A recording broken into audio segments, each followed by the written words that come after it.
So what I want to talk about for this season is forgiveness. And I wanted to keep this video like really light and really happy and really fun. But the theme that is consistently coming up in my personal practice and feels appropriate for this video, where we are talking about the energy of this season of Aries for our community specifically, is forgiveness. As with every video that I post or you see on the internet, this may or may not be for you. Some of it may be for you. Take what resonates with you, leave the rest. Before I start all of these videos, I say a prayer out loud, asking for guidance, asking that all of my words be very sincere, that I'm connected to spirit, and anyone who views this message, anyone who's meant to receive this message finds this video. So several times in my personal practice, forgiveness has come up, and it isn't incredibly clear to me why. It's something that I will sit with through the entire season.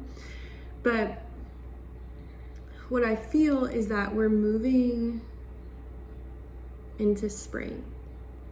We're moving into a fresh start. If you follow astrology, Aries is the first season of the zodiac, so think of it in comparison to how we all feel the month of January, where we're starting new. It's a fresh start.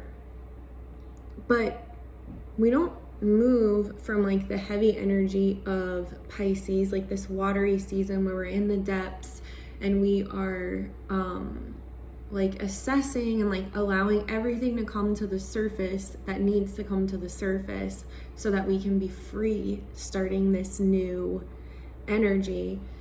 We don't just jump from like that heaviness into this quick-witted fun fire. Like there is this in between that we have to work through. And so there's this energy of like feeling heavy and like really in your head and like overthinking decisions that you've made in the past, or overthinking things that you said today, or wondering like, am I living my life right? Like the song that keeps coming up in my mind, and I always feel like spirit communicates with me through music, is Why Georgia by John Mayer, and he sings repeatedly like, am I living it right? Am I living it right?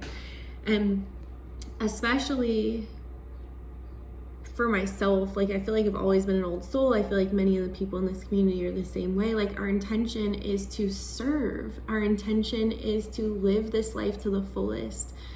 I believe in reincarnation most days, but I don't know that we get to fully experience this human experience again and again. And so I want to live it fully, but I also want to make smart choices with money and time. And so in this season,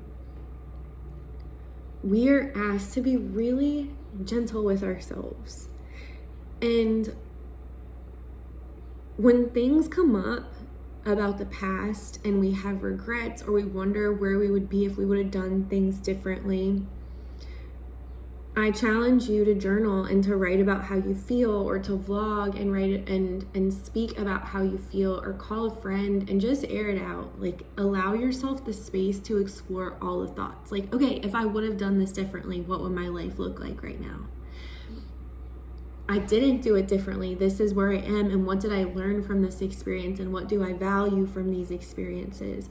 And just try to find a space of love and connection with that piece of you that is struggling to find peace with whatever situation is replaying in your mind.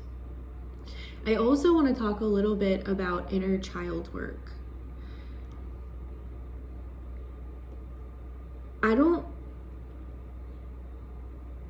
Occasionally in life, we see someone outside of ourselves. So it's always easier to see this in other people than it is to see in ourselves, who's throwing a temper tantrum, like a grown-ass man or a grown-ass woman, like having a fit, like clearly triggered.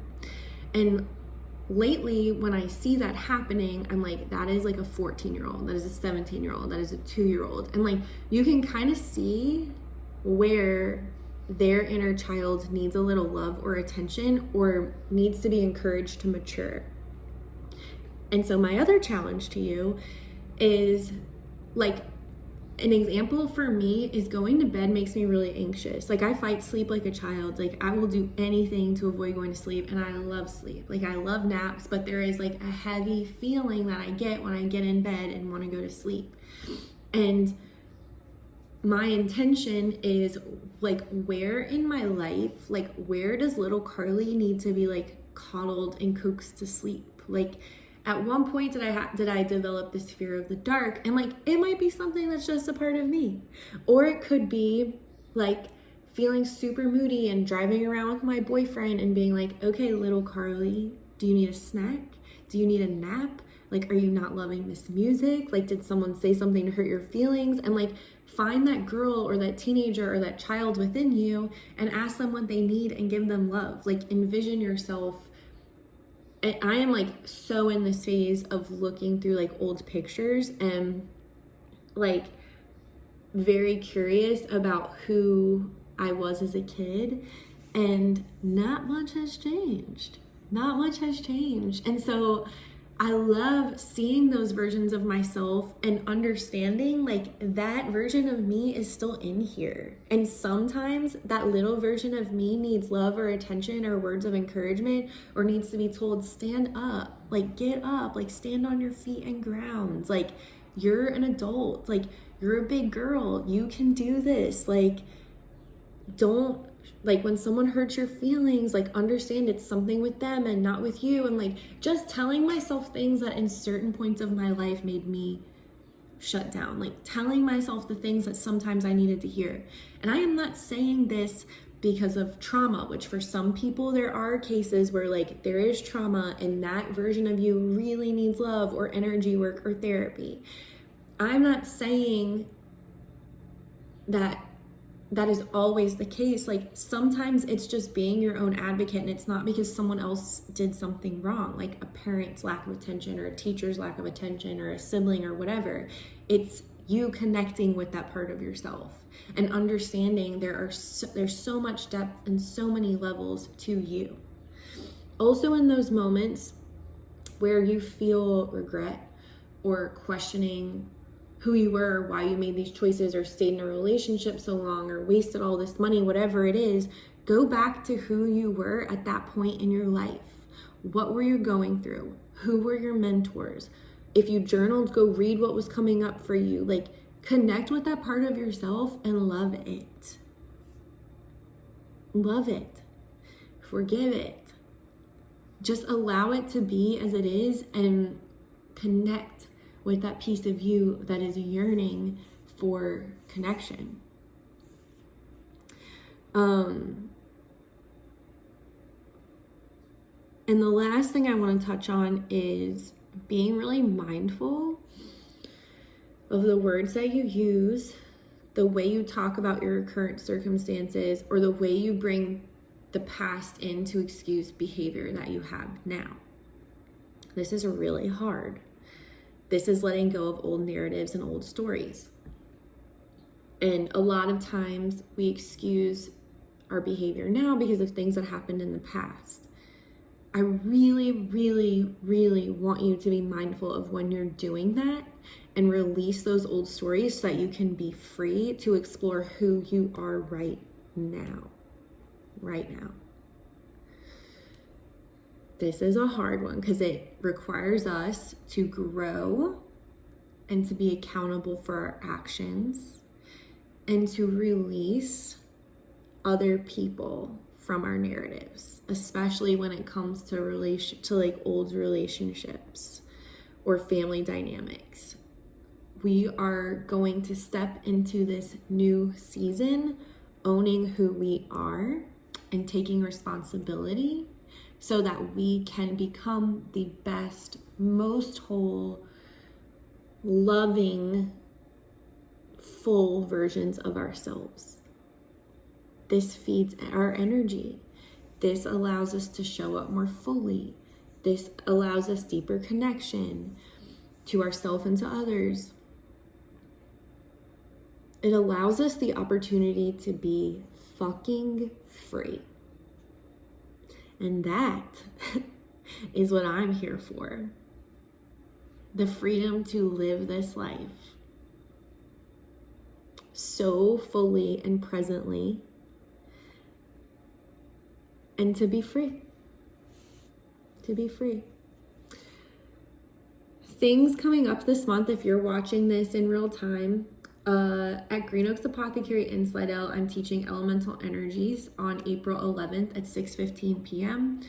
We're going over Aries, talking about tarot, crystals, and most importantly, the energy, how it feels to be connected.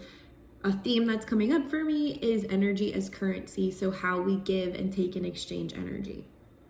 I have 2 in-person energy sessions available in April. If you have questions about what that looks like, I would love to talk to you about it. My intention is to post a video on what energy is, but I might not do that. And there are other reasons for that are a surprise and will come hopefully at the end of May. And then in lieu of our Zoom class, our small group energy healing, the last Monday of the month, I will be coming home from Taylor Swift. I'm just gonna let that sink in for a minute. On May 8th, I would love to teach a tarot class via Zoom at 7 p.m. We're going to be talking about tarot as energy and how to connect with the energy of each card and to read for yourself. And I also want to tap into the 4 elements present in a traditional tarot deck. If you are interested in this class, please let me know. Make sure that you have some form of a tarot deck. I will do another class on oracle cards, but we want something that is based on traditional tarot. Does not have to be a traditional Rider-Waite tarot deck. It can be any kind of tarot deck. There's a difference between tarot and oracle cards. If you have questions or want to send me pictures, you can. You don't have to have any deck. You can just listen and learn so much, but it would help to have something on hand. I love you guys very much. I appreciate you guys being here and sharing space with me. If this message resonates with you, it really does help me so much for you to drop a comment or a like. Just makes me feel like I'm doing something besides talking to this phone in the palm of my hand. I hope you guys have a great week and enjoy this season, and peace out.